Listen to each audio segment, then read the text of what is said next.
Diri mga kagabs. Ilis na og karburador. Yan, luhag kay kamera kay wa man tay tagat video kita ra pangitaan na tong paagi. Maka video kita.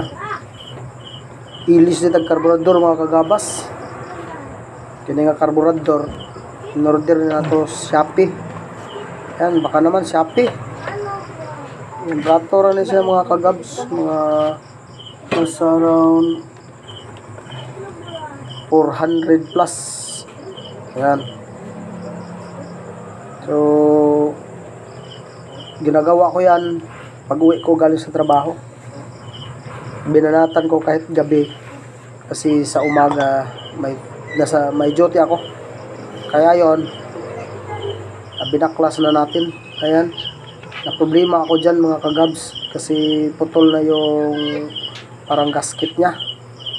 So, sinubukan kong idugtong. Kinabit ko na, inlagyan ko ng glue. Pero, sa kalaunan mga kagabs, hindi ko yan nilagay. Ayan.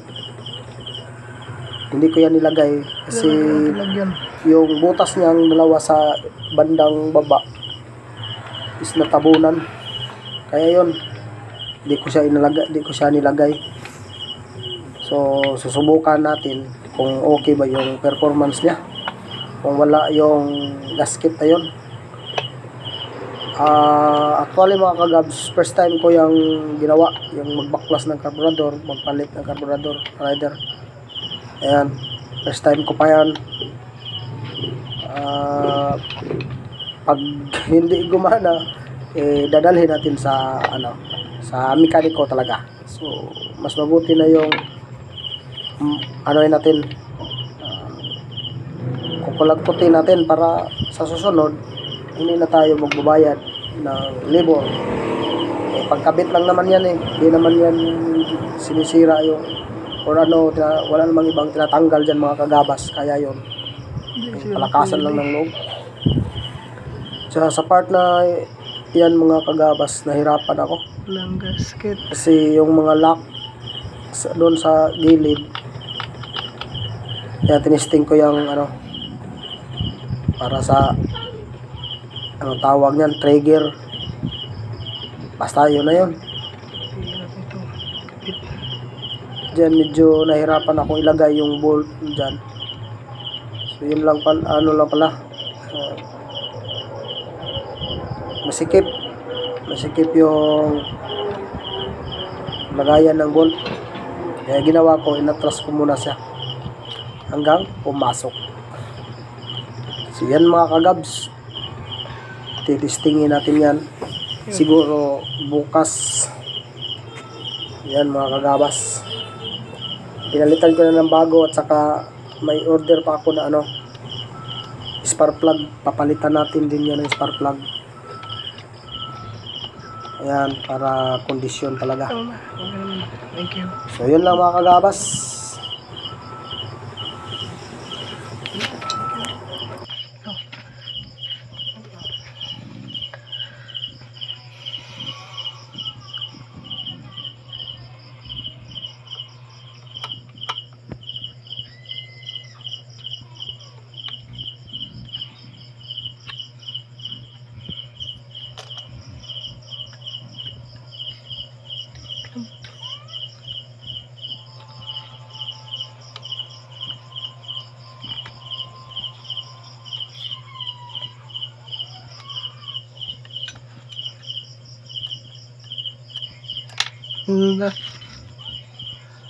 Tay.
Tagalin.